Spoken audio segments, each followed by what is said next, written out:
It was a warm afternoon in Riverton, where life moved to its cadence.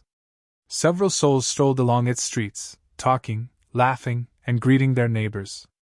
In front of the brightly colored store facades, with nobody's face unknown on the sidewalks, there was one person who rivaled the rest, a young black woman named Aisha, who walked with her head held high. She wore a bright yellow dress that flowed in the gentle breeze, and around her neck, a beautiful gold chain sparkled in the sunlight. But across the street, hiding in the shadows, was another presence, Sergeant Hal Grayson, with years of police work behind him and a name synonymous with being prickly, to say the least. He leaned against his patrol car, his eyes narrowed as he stared at Aisha. To Grayson, Aisha embodied all that he hated: youth, freedom, and above all, a pride that did not cower before anybody. Grayson crossed the street, his boots loud on the pavement, as he neared Aisha. She saw him out of the corner of her eye but kept going, unhurried and unruffled. "Hey, you!" Grayson shouted above the crowd murmurs. He quickened his pace to fall in step with Aisha, who did stop then, turning to raise an eyebrow in bemusement. "Yes, officer?" Aisha asked, her tone polite yet wary. Grayson eyed her up and down, resting his gaze on the gold chain around her neck. "Where'd you get that chain?" he asked, accusatory. "Looks a little too expensive for someone like you." Aisha blinked, her eyes widening slightly in disbelief. "Excuse me? This chain was a gift from my grandmother. It's not any of your business, actually."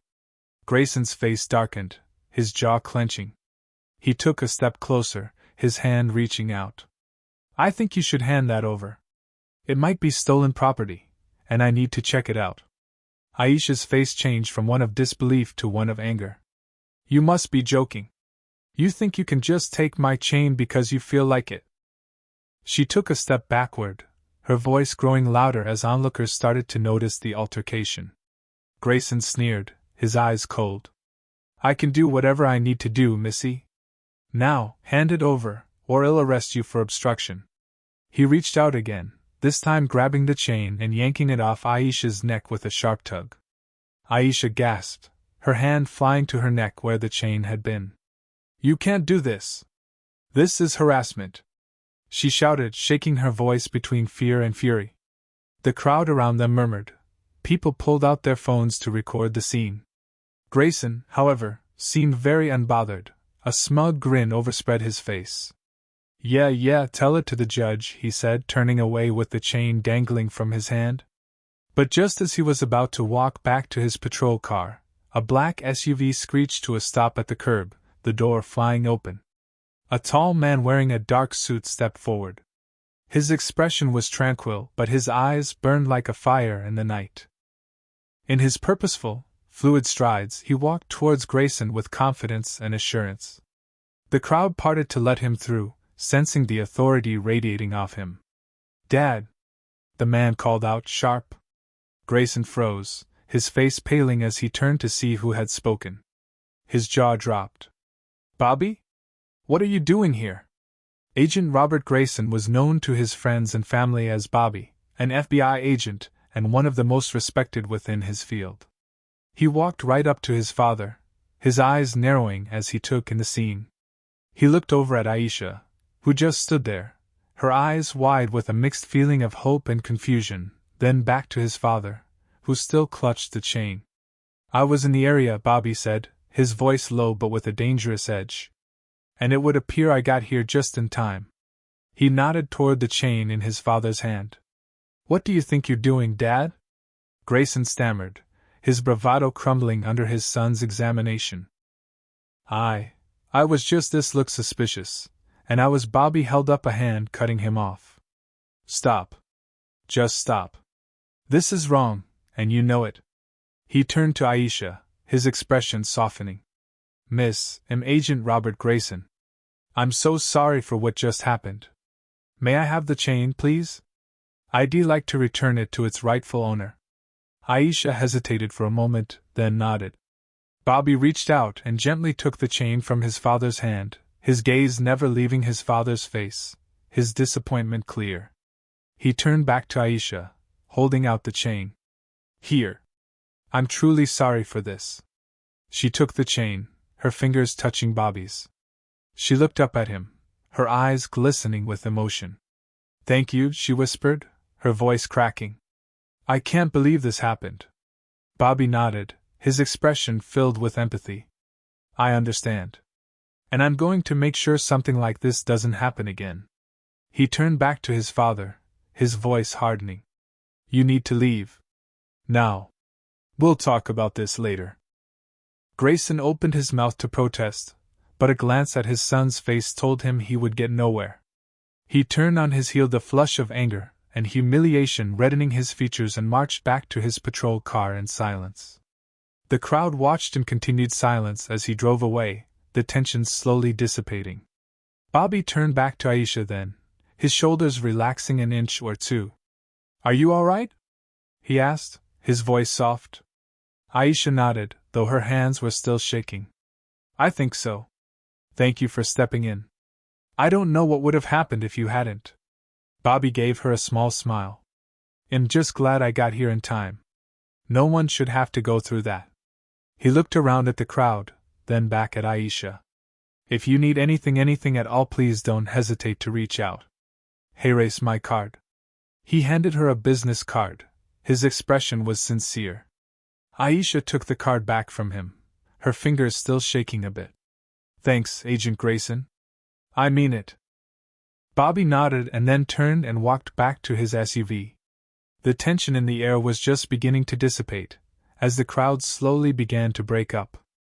Aisha stood still and watched him as he went. A wave of gratitude rushed over her. She looked down at the gold chain in her hand, the one her grandmother had given her, and felt renewed strength. She wasn't going to let anyone take away her dignity, not today, not ever. The next morning, Aisha awoke with tiredness mixed with determination. She would not let the incident happen and slide without any consequences. For once in her life, she didn't shy away from battle, or at least standing in defense when attacked. As grandmotherly love had always instilled into her mind, no one could take away her dignity if she did not do so herself. And she wasn't about to let Sergeant Grayson get away with what he had done. She sat at her small kitchen table, the sun streaming in through the window as she sipped her coffee. In front of her lay Agent Robert Grayson's business card. She stared at it for a moment, then picked up her phone and dialed the number. It rang twice before a familiar voice answered. This is Agent Grayson, came Bobby's calm, professional voice. Hi, Agent Grayson, this is Aisha, she said, the steadiness of her voice a juxtaposition to the nervousness that swirled within her. We met yesterday, and you helped me with your father. There was a pause on the other end, then Bobby's voice gentled. Aisha, of course. How are you doing? I'm all right, Aisha replied. But I've been thinking, and I want to file a formal complaint. What your father did was wrong, and I cannot just let it slide. I was hoping you could point me in the right direction. Bobby let out a sigh, his voice low in tone and carrying a hint of regret. I understand, Aisha. Actually, I was expecting your call. It'll help you every step of the way. You deserve justice, and my father needs to face the consequences of his actions. I can connect you with the right people at Internal Affairs. Aisha felt a wave of relief wash over her. Thank you, Agent Grayson. I really appreciate your help. Please call me Bobby, he said, his voice gentle. They'll send you the contact information you need, and if there's anything else I can do, just let me know. You're not alone in this. Aisha smiled, a bud of hope opening in her chest. Thank you, Bobby. That means a lot. Meanwhile, across town, Sergeant Hal Grayson was having a lousy morning. He sat at the kitchen table, nursing a cup of black coffee, his face set in a scowl. The events of the previous day played over and over in his mind, and the humiliation of being publicly reprimanded by his own son still stung. He had always taken great pride in being in control and never backtracking, but Bobby's intervention had stripped him of that control in front of everyone. The knock on his front door pulled him out of his thoughts. Grayson frowned, setting his coffee mug down as he got up to answer it. Opening the door, he found two men in suits standing on his porch, their expression unreadable. Sergeant Hal Grayson? One of them asked, holding up a badge. I'm Special Agent Thompson with Internal Affairs. We need to have a word with you. Grayson's stomach dropped, a sinking feeling settling in his gut. He stepped aside, letting the men into his home.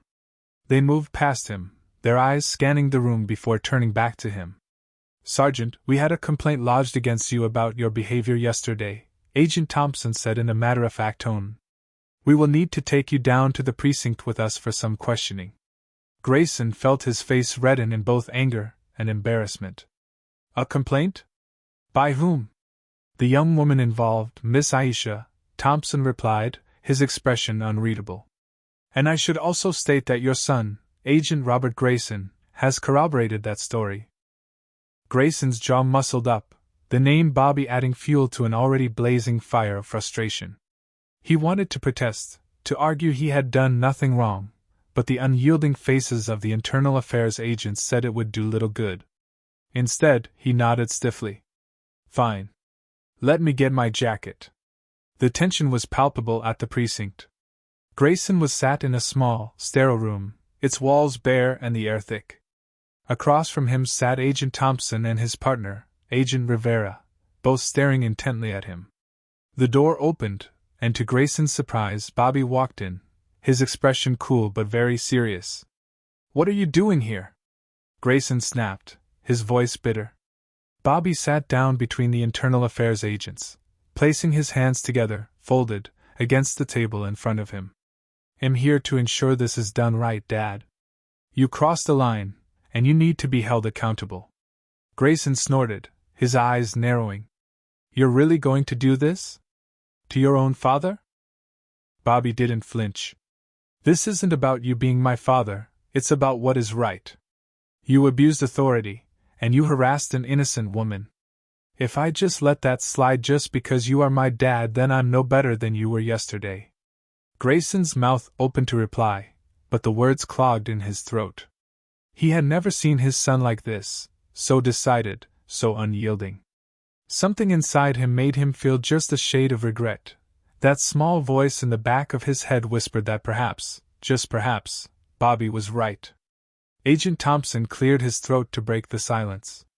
Sergeant Grayson, we have several witness statements and video footage of the incident. We're recommending disciplinary action, which could include suspension or even termination pending the outcome of our investigation. Their words settled on his shoulders like a shroud, and for the first time, Grayson felt the flutter of fear. He had spent his entire career in law enforcement, and the thought of losing everything because of his own arrogance was almost too much to bear. I understand, he said finally, his voice devoid of the bravado it usually carried. He nodded, the belligerence in his face easing off a little. This doesn't have to be it, Dad. You can still set things right. But it begins with accepting responsibility for what you did. Grayson looked at his son, the rigidity in his shoulders slowly easing off. He gave a reluctant nod. All right, Bobby. Whatever I need to do. Across town, Aisha sat in a small office at a community center, meeting with a local civil rights advocate named Jasmine. Jasmine was a fierce, no-nonsense woman in her 50s, with a sharp mind and a kind heart. She listened intently as Aisha recounted the events of the previous day, her expression shifting from concern to determination.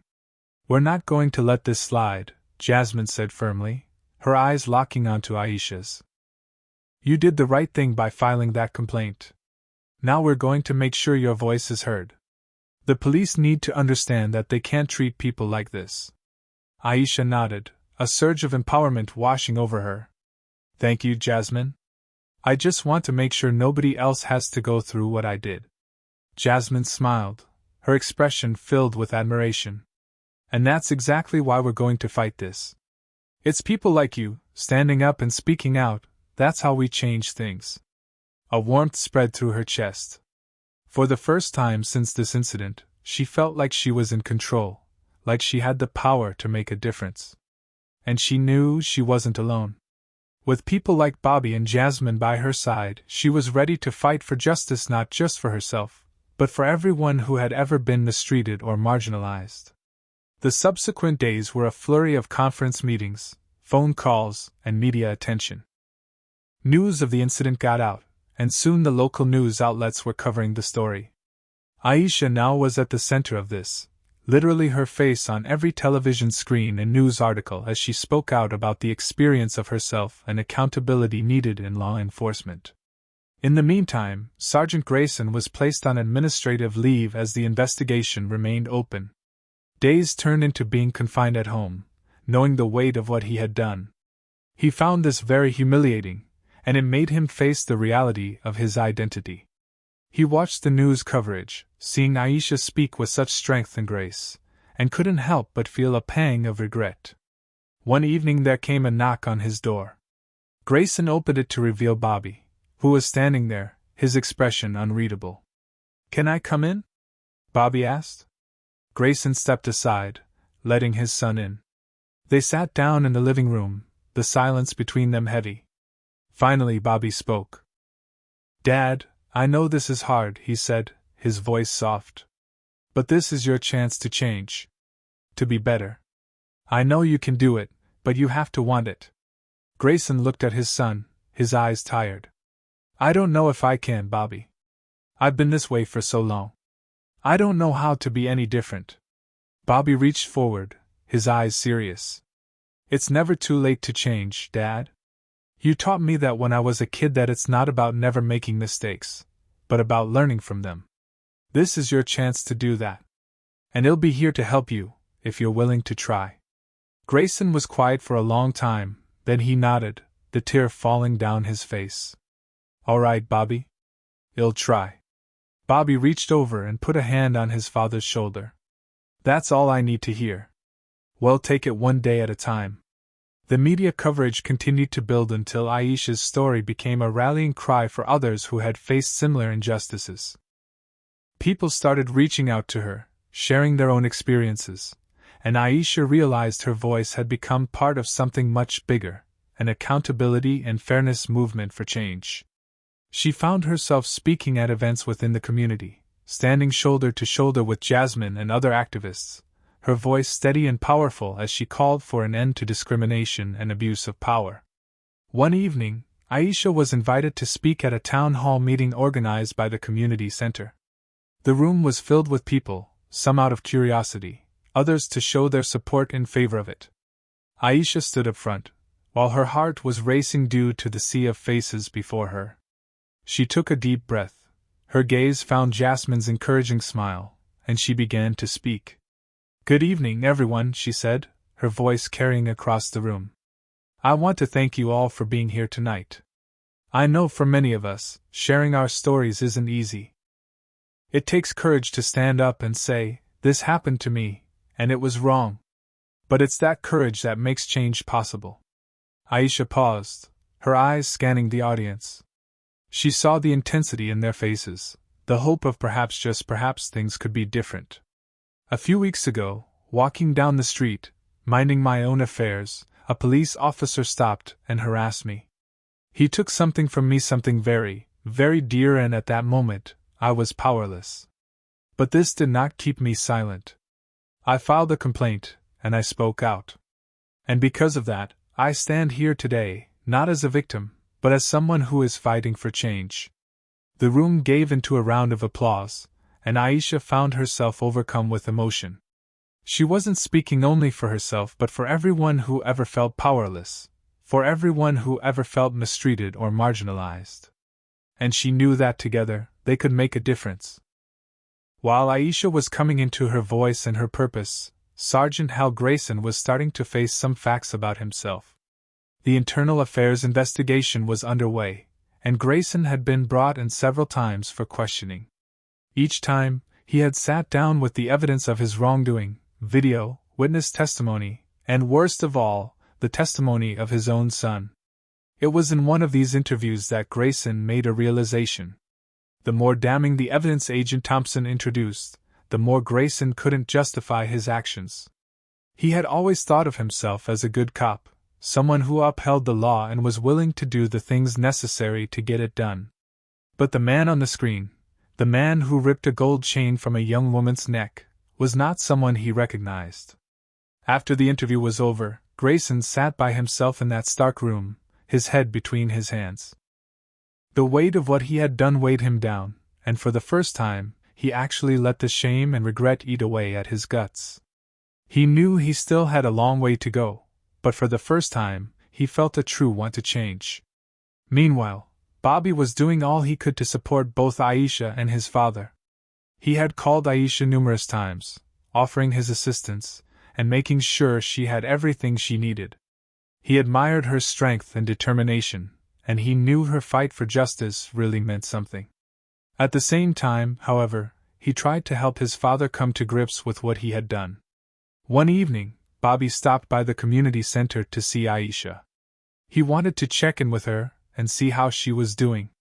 He walked into the office and found her and Jasmine in deep conversation. Aisha looked up and smiled when she saw him. "Bobby," she said, standing up. "It's good to see you."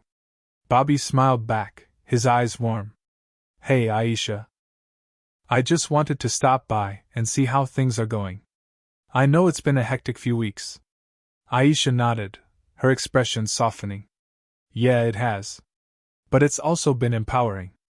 I feel like we're actually making a difference. People are listening, and that's more than I could have hoped for."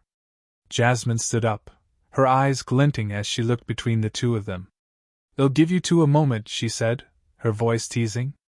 She winked at Aisha as she slipped out of the office, leaving them alone. Bobby cleared his throat as a slight blush began to rise to his cheeks. "I'm so proud of you, Aisha," he said sincerely. "What you're doing. It's great. Not many people have the courage to stand up like you have." Aisha looked down, her fingers brushing the cold gold chain around her neck. "I couldn't have done it without your help, Bobby. You stood up for what was right, even when it meant going against your own father.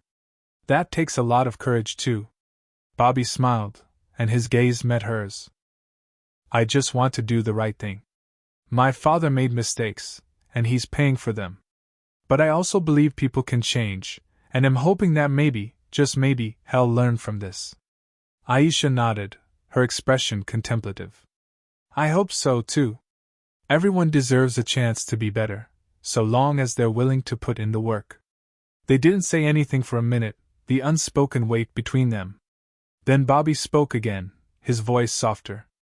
"I was wondering if you'd like to grab a coffee sometime.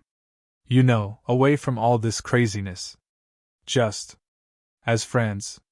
Aisha looked up at him, a smile tugging at her lips. "I'd like that, Bobby. I'd like that a lot." The following week, Grayson was summoned to the precinct for a meeting with his commanding officer. He walked in, the weight of uncertainty heavy upon his shoulders. He had no idea what to expect, whether he would be facing termination or given an opportunity to make amends. The commanding officer, Captain Rodriguez, gestured to Grayson to have a seat, her expression stern but not unkind. "Sergeant Grayson," she started, her voice steady, "the investigation is over, and we have looked at all the evidence. It is clear that your actions were out of line, and there will be consequences. You are hereby suspended without pay for 6 months, effective immediately, and before you return to active duty, you must undergo sensitivity training." Grayson nodded, his heart pounding. He had feared worse, but he also knew that this was not a light punishment.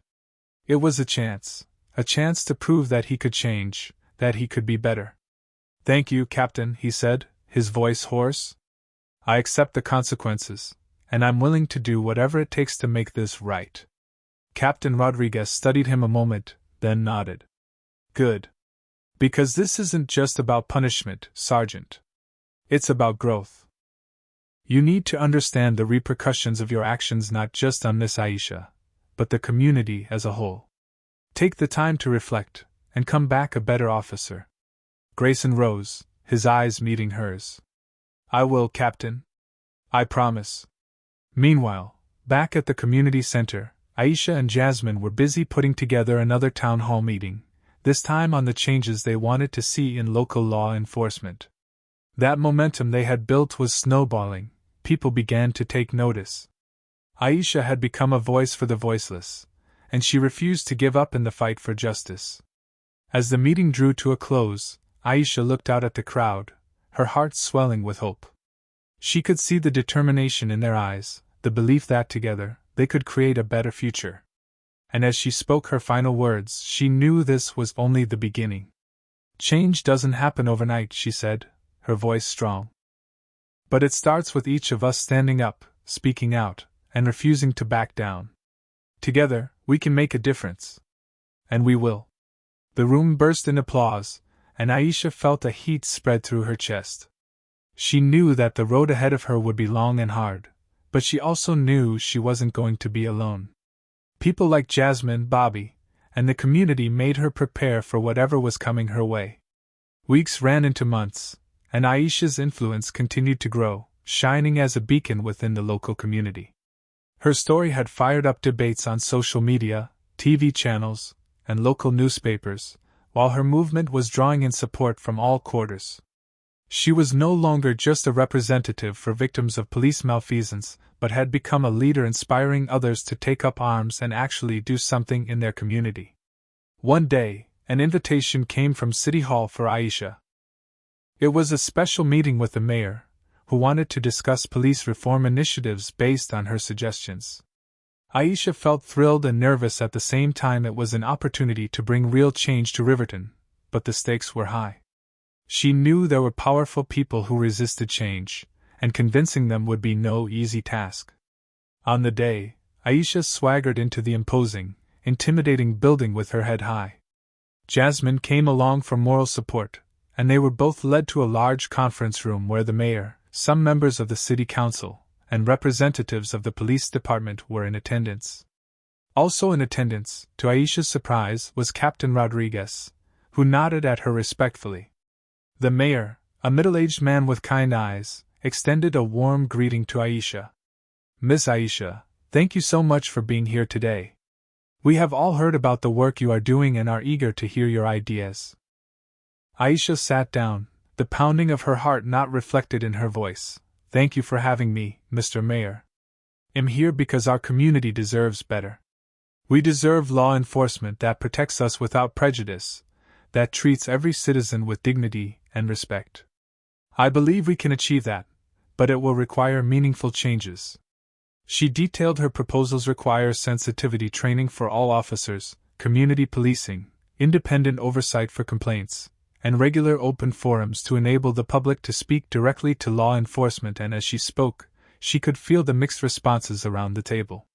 Some nodded in agreement, while others looked skeptical. When she was done, the mayor leaned back in his chair, an introspective look on his face. Your ideas are appealing, Miss Aisha. I think we all agree upon a need for change. Captain Rodriguez, what do you think about the implementation of those actions? Captain Rodriguez coughed to clear her throat as her eyes landed on Aisha. I believe this is just what we need. Our department needs to regain the community's trust, and this begins by being accountable, then transparent. I have already initiated measures that our police officers will do what's expected of them, but we need to go the extra step. I wholeheartedly support the proposals. Aisha's hope soared. The captain's endorsement was crucial, and it at least sounded like the mayor and council members would lend an ear. The meeting continued, and by the time it concluded, Aisha had secured a promise from the mayor to move forward with her proposals. It was a huge step forward, and as she left City Hall, she knew they were on the cusp of something life-changing. While Aisha was fighting for systemic change, Sergeant Hal Grayson was wrestling with his own personal journey. Suspended from the force, he had plenty of time to contemplate his actions and what had led him to this place. He began attending the sensitivity training sessions, and at first, he treated them as just another hoop to jump through in order to get his job back. But as the sessions went on, Grayson began to understand that it wasn't quite all it seemed. He listened to the others, people who had been discriminated against, people who had received unfair treatment from the powers that be. He heard their pain, and for the first time, he began to understand the impact his actions had on people like Aisha. It was uncomfortable, sometimes even painful, but necessary. One day, after a particularly emotional session, Grayson stayed behind to speak with the facilitator, a compassionate man named Dr. Patel. I don't know if I can change, Grayson admitted, his voice filled with doubt. I've been this way for so long. I don't know how to be different. Dr. Patel smiled back at him, his eyes kind. Change isn't easy, Sergeant Grayson. It takes time, effort, and a willingness to confront parts of yourself that you might not like. But the fact that you're here, that you're questioning yourself, that's the first step. You can change, but it's up to you to decide if you want to. Grayson nodded, the weight of the words sinking in. For the very first time, he actually allowed himself to believe that maybe, just maybe, he could be better. Bobby continued to be the bridge between Aisha and his father, and he remained hopeful that one day they would find some form of reconciliation. He knew it was a long shot. After everything that happened, Aisha had every right to never forgive his father. He also knew that both of them were capable of growth, and he hoped time would heal the wounds that had been inflicted. One afternoon, Bobby took Aisha to a small park near his apartment. The day was perfect, with a breeze rustling through the trees. They sat on a bench, sipping iced coffees and watching children play on the swings nearby. Bobby looked at Aisha, his eyes heavy with thought. I wanted to ask you something, he said, his voice gentle. I know my dad has hurt you, and I would never ask you to forgive him. But he's trying to change. He's going through the training and he's really trying to understand where he went wrong. If you're ever willing, I think it could mean a lot to both of you if you'd be open to talking with him. Aisha did not say anything for a while. She just kept staring at some children playing at a distance. She then took a deep breath and looked at Bobby. I don't know if I can forgive him, Bobby. What he did, it was humiliating. It made me feel small, like I didn't matter. But I do believe that people can change. And if your father is truly trying, then maybe one day, I'd be willing to have that conversation. Not for him, but for myself. Bobby nodded, his heart swelling with gratitude. That's all I can ask for. Thank you, Aisha. Several months passed, and the changes which Aisha struggled for began to take root. The police department had implemented new training programs, and the community forums were being held regularly, giving residents an opportunity to voice directly their grievances with law enforcement. It was a small step onward to the rebuilding of trust, and Aisha knew that their work was far from complete. One evening, Aisha received a message from Bobby. It was simple, just an address and a time, with a note that read, "If you're ready." Aisha knew what it meant. She sat with the message for a long time, her heart heavy with conflicting emotions. Finally, she decided that she was ready to take the next step. The next day, she stood outside of a small community center. She took a deep breath and stepped inside. The quiet hallway echoed her footsteps as she walked down the hall toward the end, where Bobby was sitting at a table waiting for her with his father. He stood when he saw her, holding a small smile on his face in hope. "Thank you for coming," he said softly, his eyes welled with emotion. Aisha nodded, turning to Grayson. He was different, less sure, almost vulnerable. Slowly he stood up, his eyes locking with hers. "Miss Aisha," he began in a quivering voice. "I know I don't deserve your forgiveness. I did wrong to you, and nothing can change that. I want you to know that I am truly and deeply sorry. I tried to be a better man, and it is my hope that someday I will be able to earn your forgiveness." Aisha watched him for a moment, her heart racing in her chest. She could see the truth in his eyes, the remorse that weighed him down. She took a deep breath, her voice even as she replied, "I won't be able to promise you forgiveness, Sergeant Grayson. But I do appreciate the fact that you're trying to change. And I hope you continue trying, not for my sake, but for everyone who comes across you. People deserve better." Grayson nodded, his eyes shining. "I will. Thank you, Miss Aisha. I promise I'll keep trying." Bobby watched the exchange, his heart swelling with hope. It wasn't a perfect resolution, but it was a start, a step toward healing, toward understanding. And as they sat down together, the tension gradually started to ease, replaced by the possibility of something new. The journey of justice and reconciliation was nowhere near complete, but Aisha knew they were on the right track. With every conversation, every act of courage, They were making something new, a community where everyone had dignity and respect, where empathy and understanding dominated every interaction. As she left the community center that afternoon, Aisha had a feeling of peace she hadn't known in a while. The road ahead would be long, gruesome, but she knew she was not alone. And as long as there were people standing up, speaking out, and fighting for what was right, then there was a better hope.